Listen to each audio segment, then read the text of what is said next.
Officer నాగల్గిద Mandal. ఈ రోజు కరాజ్బుట్టి పిహెచ్సిలో x ray camp, chest x ray camp under టీబీఎంబీఏ టీబీ ముక్త భారత్ కింద ఈ క్యాంప్ పెట్టడం జరిగింది. అయితే ప్రిజెంటివ్ టీబీ కేసెస్ కి ఏజ్ ఎక్కువ ఉన్న వాళ్ళకి అంటే ఎవరికి రావచ్చు టీబీ అలాంటి కేసెస్ కి ఐడెంటిఫై చేసి ఈ రోజు ఎక్స్రే చేయడం జరిగింది. ఈ రోజు 86 మెంబర్స్ కి ఎక్స్రే చేసాం, చెస్ట్ ఎక్స్రే చేసాం. దానిలో కొంతమందికి పాజిటివ్ వచ్చింది, వాళ్ళకి ఆల్రెడీ ట్రీట్మెంట్ కూడా స్టార్ట్ చేసేసాం. టేక్ ఆఫ్ పాయింట్ మెయిన్ ఏముంది అంటే మనకు ఎప్పుడెప్పుడు లక్షణాలు కనిపిస్తాయి.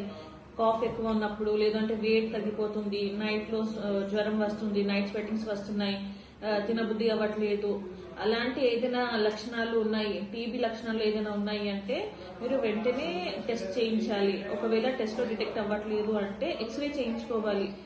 ఎంత మనం తొందరగా ఐడెంటిఫై చేసి ట్రీట్మెంట్ స్టార్ట్ చేస్తాం అంత మంచిగా అది తక్కువ అవ్వడానికి ఛాన్సెస్ ఉంటాయి.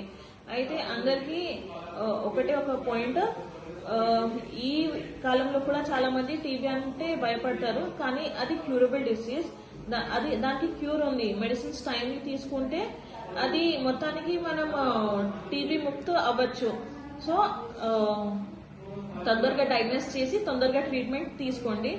టీబీ వచ్చింది అంటే కూడా ఏం ఇబ్బంది లేదు. మన దగ్గర మొత్తం గవర్నమెంట్ ఆఫ్ ఇండియా నుంచే అన్ని మెడిసిన్స్ కూడా మీ అందరికి ఫ్రీలోనే ఇస్తాం.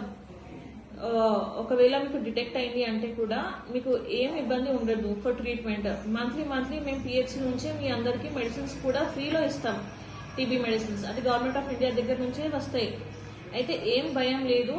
ఇప్పుడు కూడా చాలా స్టిగ్మా ఉంది టీబీది, అది మనం తీసేయాలి, ఆ స్టిగ్మా తీసేయాలి. అందుకోసం ఇది ఒక అవేర్నెస్ లాగా అందరికీ స్ప్రెడ్ చేయండి. ఏదైనా లక్షణాలు ఉంది అంటే వెంటనే పిహెచ్సికి వెళ్ళి టెస్ట్ చేయించుకోమని చెప్పండి. Thank you.